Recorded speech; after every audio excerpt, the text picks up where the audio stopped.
नमस्कार,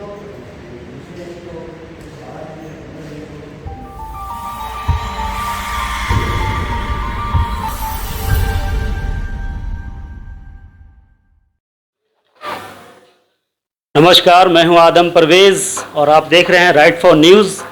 हम यहां पर हैं मगध कैंसर सेंटर में, जो गोला रोड में उपस्थित है। और आज ये मगध कैंसर सेंटर पूरा 1 वर्ष पूरा किया है। आज बहुत खुशी का दिन है। देश में त्यौहार भी है, पूरी दुनिया में लोग त्यौहार भी मना रहे हैं। बकरीद का, ईद उल अज़हा का त्यौहार मना रहे हैं। और इस त्यौहार की खुशी में आज मगध कैंसर सेंटर का 1 वर्ष पूरा हो गया है। इस उपलक्ष्य में हमारे साथ डॉक्टर साहब हैं, हम उनसे बात करते हैं सीधा। डॉक्टर साहब नमस्कार। मैं डॉक्टर रिदू कुमार शर्मा यहाँ का निदेशक हूँ मगध कैंसर सेंटर का।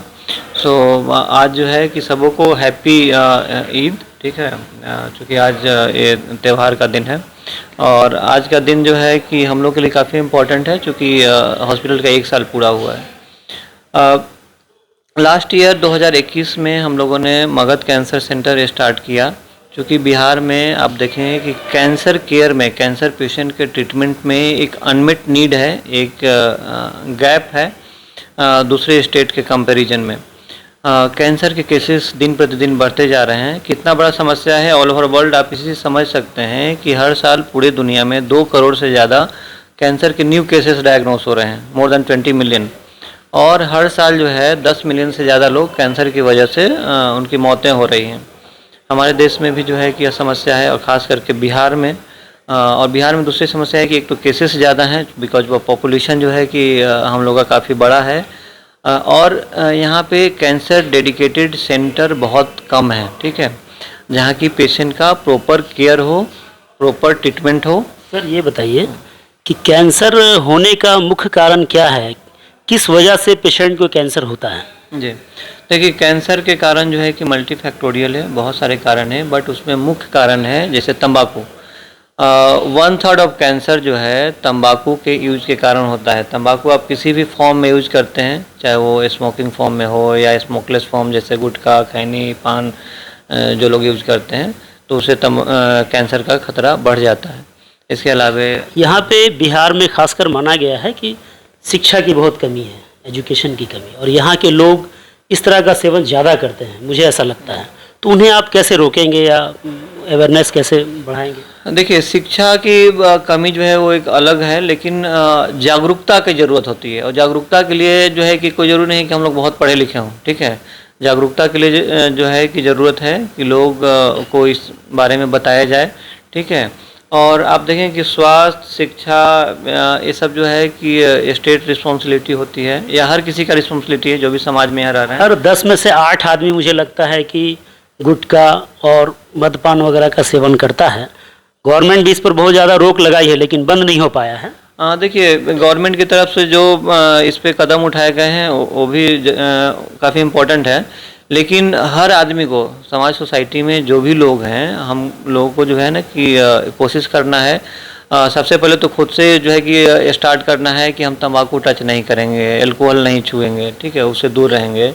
और हमारे आसपास में जो लोग हैं उनको भी बताएंगे कि इससे दूर रहना है। सर मगध सेंटर जो है कैंसर सेंटर, और लोगों को, कुछ खास लोगों को, जैसे गरीब तबके के लोग, बीपीएल फैमिली से बिलोंग करने वाले लोग, रिक्शा ठेला वाला, चूँकि बीमारी तो किसी को भी हो सकता है, मगध सेंटर उन लोगों को क्या स्पेशल सुविधा देती है या दे रही है? देखिए, कैंसर के इलाज में सबसे ज़रूरी चीज़ होता है कि बीमारी सही समय पे डायग्नोस हो। आपके पास पैसा है या नहीं है वो उतना इम्पोर्टेंट नहीं, इम्पोर्टेंट है कि सही समय पे डायग्नोस हो। यदि आपके पास बहुत ज़्यादा पैसा है और कैंसर लास्ट स्टेज में डायग्नोस होता है, आप बहुत ज़्यादा कुछ नहीं कर सकते। यदि बहुत गरीब पेशेंट है बट उसको हम लोगों ने बिल्कुल अर्ली स्टेज में डायग्नोस कर दिया, तब उसको जो है कि खर्च भी बहुत कम लगेगा ट्रीटमेंट में, और जो है बीमारी क्योर हो जाएगा, ठीक है, क्योर हो सकता है। प्लस उस तरह के यदि पेशेंट होते हैं तो हम लोगों ने बहुत सारे उसके लिए काम भी यहाँ पे शुरू किया है। जैसे सैटरडे जो है कि एवरी सैटरडे हम लोग न्यू पेशेंट फ्री में देखते हैं, ठीक है। जो भी न्यू रजिस्ट्रेशन होता है उसको कोई चार्ज नहीं किया जाता। इसका टाइमिंग क्या है सर? दिन भर कभी भी आ सकते हैं, सैटरडे सुबह 9 से लेके शाम के 9 तक कभी भी आ सकते हैं।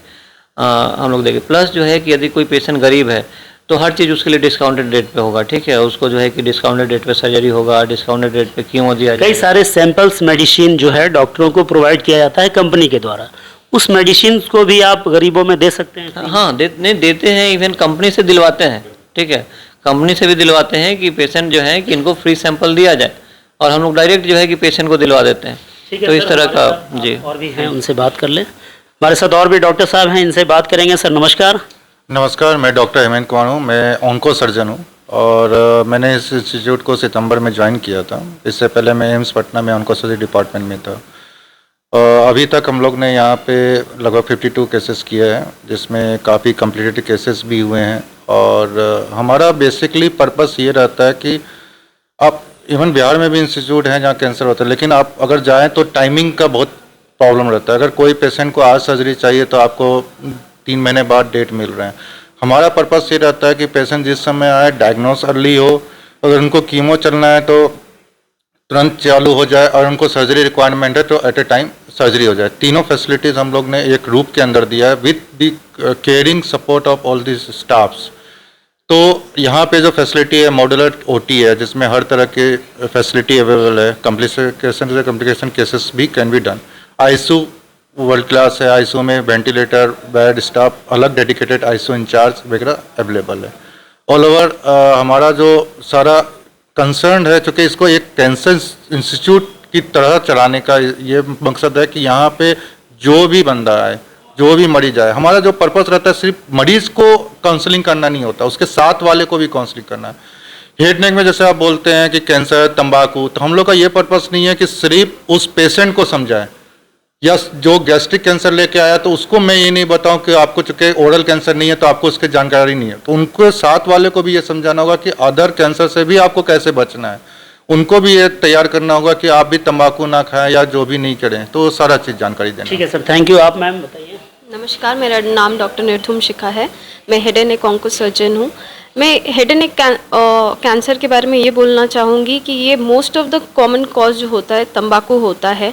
तो हम ट्रीटमेंट तो दे ही रहे, चाहे वो स्टेज 1 से हो, स्टेज 4 से हो। इसमें treatment surgery main first line of treatment होता है। उसके बाद जो भी ट्रीटमेंट अगर रेडियोथेरेपी एडजंक्टिव वगैरह चाहिए हो तो ये जो भी हेड एंड नेक कैंसर्स हैं ये क्यूरेबल हैं। ये लोग भी सोचते हैं कि ये क्यूरेबल नहीं है, इसमें बहुत पैसा खर्च होता है। ऐसा नहीं है। अगर आपको हेड एंड नेक में कैंसर है तो आप जल्दी आएँ, जैसे ही आपको पता चलता है आप आकर हमको दिखाएं और उसका ट्रीटमेंट ले एट अर्लीस्ट। उससे क्या एडवांटेज है कि आपका जो सर्वाइवल है वो 5 ईयर सर्वाइवल है, जो बहुत बेटर होता है। और दूसरा है कि आपका क्वालिटी ऑफ लाइफ जिसको हम बोलते हैं वो बहुत अच्छा रहता है अगर आप स्टेज 1 में आते हैं रादर देन अगर आप स्टेज 4 में आते हैं। तो एट द अर्लीस्ट अगर आपको पहले पता चल गया है कि आपके मुंह में या कोई घाव है या कुछ कहीं से खून आ रहा है या आपको मुंह नहीं खुल रहा है, तो एट द अर्लीस्ट आप आएँ। और उसके बाद यहाँ पर सारी फैसिलिटीज़ हैं, सर्जरी, कीमोथेरेपी, सब कुछ है।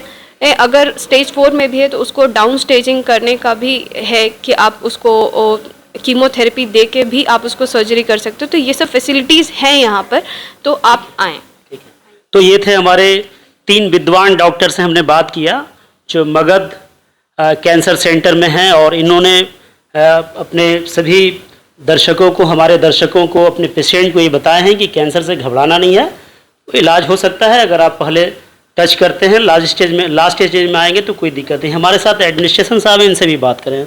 सर बताइए कि जो मगध कैंसर सेंटर है ये क्या क्या फैसिलिटीज़ प्रोवाइड करती है अपने पेशेंट्स के लिए और कितना बेड है?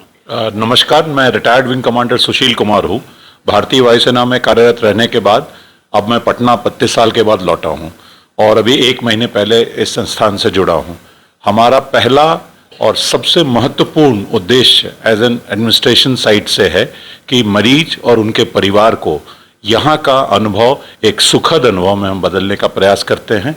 उनके कष्ट को और उनकी पीड़ा को एक दूसरे एंगल से हैंडल करके उसको कम करने की कोशिश करते हैं। डॉक्टर तो अपना काम करते ही, हम लोग इमोशनली उनको और ट्रॉमेटिक नहीं एक्सपीरियंस होने देना चाहते हैं। उनके यहाँ के स्टे में उनसे बातचीत करके, उनके परिवार वालों से बातचीत करके उनके सुख और दुख में उनके भागीदार बनते हैं। यही हमारा सर सब। कितना बेड है हॉस्पिटल के अंदर? हमारा 40 बेडेड है, जिसमें से 10 बेड हमने आईसीयू में रखा हुआ है और बाकी 30 बेड हमारे प्राइवेट वार्ड। पटना में बहुत सारे हॉस्पिटल हैं कैंसर के, महावीर कैंसर है, बगल में बुद्धा कैंसर है और भी है। इन सबसे हटकर क्या है आपके हॉस्पिटल में? यहाँ पे सबसे बड़ी बात है डॉक्टर रीडू शर्मा और डॉक्टर मोदी और मैडम, ये जो हमारी टीम है इसका कोई जोड़ीदार नहीं है पटना में, ये तो मैं कह सकता हूँ। और दूसरी बात, जो फैसिलिटी हमने यहाँ पे दी है, जिस तरीके के हमारे पैरामेडिकल स्टाफ हैं, हमारे जो सिस्टर्स हैं, हमारे जो ओटी स्टाफ हैं, इनकी quality one of the best in the country है। और जो हमने फैसिलिटीज़ दी है one of the best in the country and comparable to anywhere in the world है। तो ये थे एडमिनिस्ट्रेशन साहब और इनका कहना है कि हम पेशेंट के लिए बेहतरीन से बेहतरीन डॉक्टर दे रहे हैं और अधिक से अधिक सुविधाएं हम अपने हॉस्पिटल में मुहैया करा रहे हैं, प्रोवाइड करा रहे हैं। मैं आदम परवेज़, गोला रोड, पटना।